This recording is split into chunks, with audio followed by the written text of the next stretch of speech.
அனைவருக்கும் வணக்கம்.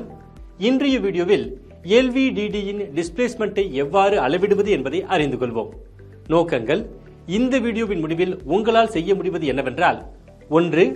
மல்டிமீட்டரை பயன்படுத்தி LVDT காயில்களை சோதித்தல். 2. CROவை பயன்படுத்தி அவுட்புட் வோல்டேஜை அளவிடுதல். 3. LVDTயை பயன்படுத்தி டிஸ்பிளேஸ்மெண்ட்டை அளவிடுதல். இதை நடைமுறைப்படுத்த தேவையான கருவிகள் மற்றும் உபகரணங்களை சேகரிப்போம். ஆய்வுகளுடன் கூடிய digital multimeter 1. Dual trace CRO 20 MHz 1. Function generator 1. CROக்கான BNC card 2. Manual கொண்ட LVDT ட்ரெய்னர் கிட் 1. LVDT பற்றி விவாதிப்போம். ஒரு LVDT அல்லது லீனியர் வேரியபிள் டிஃபரன்ஷியல் டிரான்ஸ்ஃபார்மர் என்பது ஒரு பொருளின் லீனியர் டிஸ்பிளேஸ்மெண்ட் மூவ்மெண்ட் அளவிட பயன்படும் ஒரு வகை சென்சார் ஆகும். LVDT ஒரு முதன்மை காயில், எக்ஸைடேஷன் காயில் மற்றும் 2 இரண்டாம் நிலை காயில்கள், சென்சிங் காயில்கள், ஒரு ஹாலோ டியூபில் அவுண்ட் ஆகியுள்ளது. டியூபிற்குள்ளே ஒரு நகரக்கூடிய கோர் உள்ளது. இது பெரும்பாலும் ஃபெரோமேக்னெட்டிக் பொருளால் ஆனது. ஒரு ஆல்டர்னேட்டிங் கரண்ட் AC முதன்மை காயில் வழியாக அனுப்பப்படுகிறது. அதை சுற்றி ஒரு எலக்ட்ரோ மேக்னெட்டிக்கை உருவாக்குகிறது. இந்த ஃபீல்ட் இரண்டாம் நிலை காயில்களில் வோல்டேஜை இது தூண்டுகிறது. LVDTயின் உள்ளே நகரக்கூடிய கோர் நகரும்போது அது முதன்மை காயில் மற்றும் இரண்டாம் நிலை காயில்களுக்கு இடையே உள்ள இணைப்பை மாற்றுகிறது. இதன் விளைவாக இரண்டாம் நிலை காயில்களில் இன்டியூஸ்ட் வோல்டேஜில் மையத்தின் நிலைக்கு ப்ரொபோர்ஷனலி மாறுபடும். ப்ரொசீஜர். டாஸ்க் 1. மல்டிமீட்டர் ஓமீட்டர் பயன்படுத்தி LVDT காயில்களில் சோதனை. ஸ்டெப் 1. இந்த பயிற்சிக்கு தேவையான கருவிகள் மற்றும் உபகரணங்களை சேகரிக்கவும். ஸ்டெப் 2. LVDTயை எடுத்து அதன் அடையாளங்கள் மற்றும் நிலைகளை பயன்படுத்தி முதன்மை மற்றும் இரண்டாம் நிலை காயில்களை அடையாளம் காணவும். ஸ்டெப் 3. உங்கள் மல்டிமீட்டரை லோ ரேஞ்சில் ரெசிஸ்டன்ஸ் ஓம்ஸ் அளவீட்டு முறையில் அமைக்கவும். ஸ்டெப் 4. மல்டிமீட்டரின் லீடுகளை முதன்மை காயில்களின் டெர்மினல்களுடன் இணைக்கவும். மல்டிமீட்டரில் காட்டப்படும் ரெசிஸ்டன்ஸ் வேல்யூவை கவனியுங்கள். இந்த வேல்யூ முதன்மை காயிலின் ரெசிஸ்டன்ஸை குறிக்கின்றது. காயில்: பிரைமரி காயில், ரெசிஸ்டன்ஸ் இன் ஓம்ஸ். Secondary coil. ஸ்டெப் 5. ஒவ்வொரு இரண்டாம் நிலை காயில்களின் டெர்மினல்களுக்கும் மல்டிமீட்டர் லீடுகளை இணைக்கவும்.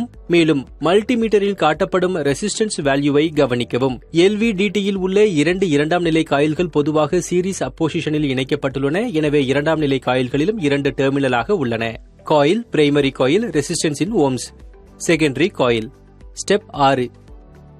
LVDTயில் முதன்மை காயில்களின் எதிர்ப்பானது பொதுவாக குறைவாக இருக்கும். பெரும்பாலும் சில ஓம்கள் முதல் சில 10 ஓம்கள் வரை இருக்கும். LVDTயில் உள்ள ஒவ்வொரு இரண்டாம் நிலை காயிலின் ரெசிஸ்டன்ஸ் ஆனது முதன்மை காயிலை விட பொதுவாக அதிகமாக இருக்கும். இது பெரும்பாலும் 10 முதல் நூற்றுக்கணக்கான ஓம் வரை இருக்கும். டாஸ்க் 2.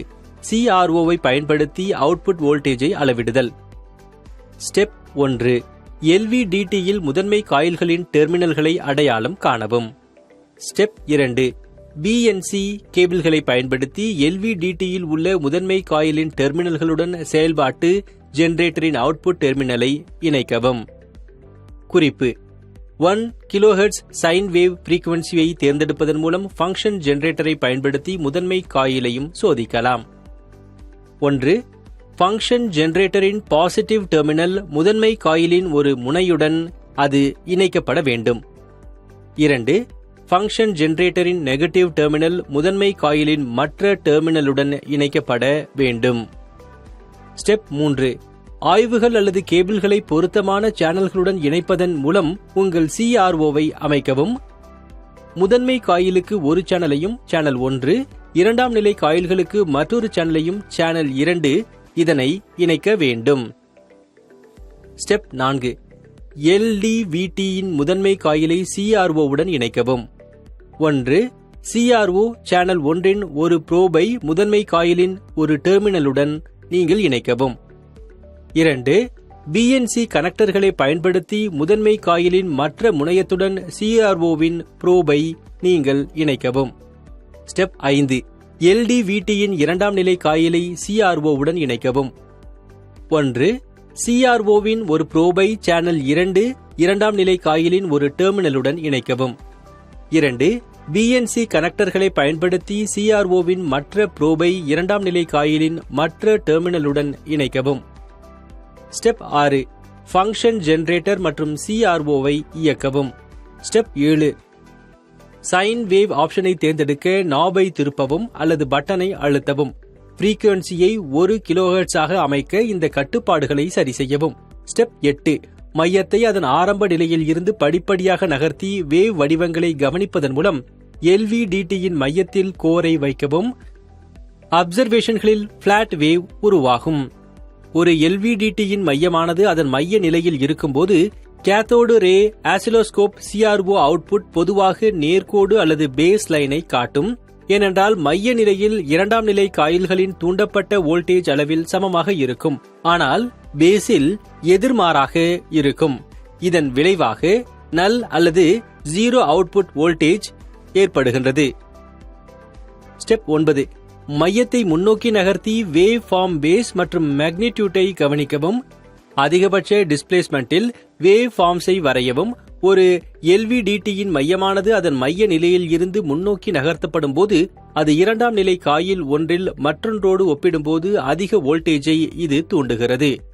குறிப்பாக மையமானது அதன் மைய நிலையில் இருந்து முன்னோக்கி நகர்த்தப்பட்டால் CROவில் உள்ள அவுட்புட் வேவ் ஃபார்ம் பொதுவாக அடிப்படையிலிருந்து பாசிட்டிவான டிஃப்ளெக்ஷனை காண்பிக்கும்.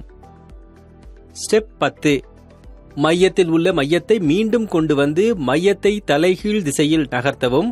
வேவ் வடிவ நிலை மாறுதல் மற்றும் அளவு மாறுபாட்டை கவனியுங்கள். ஒரு LVDTயின் மையமானது அதன் மைய நிலையில் இருந்து ரிவர்ஸில் நகர்த்தப்படும் போது அது மற்றொன்றுடன் ஒப்பிடும்போது எதிர் இரண்டாம் நிலை காயிலில் அதிக வோல்டேஜை தூண்டுகிறது. குறிப்பாக மையத்தை அதன் மைய நிலையில் இருந்து ரிவர்ஸாக நகர்த்தினால் CROவில் உள்ள அவுட்புட் வேவ் ஃபார்ம் பொதுவாக அடிப்படையில் இருந்து நெகட்டிவ் டிஃப்ளெக்ஷனை இது உங்களுக்கு காண்பிக்கும். ரீகேப். இந்த வீடியோவில் எப்படி செய்வது என்பதை நாம் விவாதித்தோம். 1. மல்டிமீட்டரை பயன்படுத்தி LVDT காயில்களை சோதித்தல். 2. CROவை பயன்படுத்தி அவுட்புட் வோல்டேஜை அளவிடுதல்.